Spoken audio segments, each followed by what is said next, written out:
science fiction, there's this commonality around world building and playing around the edges of what is possible. And the other thing that happens is when you read fiction, as you know, it deepens your empathy because you're literally living out multiple lives. And that, folks that are voracious readers that appreciate fiction, science fiction, fantasy, all those things, you then synthesize worldviews that just your ability to relate to other people and perspectives, your ability to see hardships in a greater context.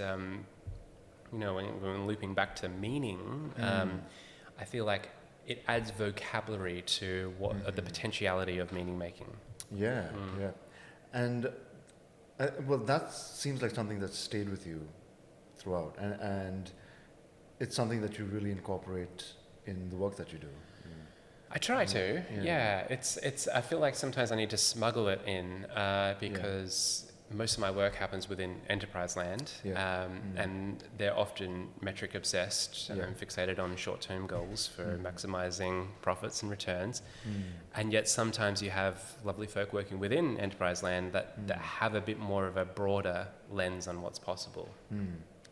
And when you can find those folks and figure out how can I be an accomplice to what you're intending to achieve here.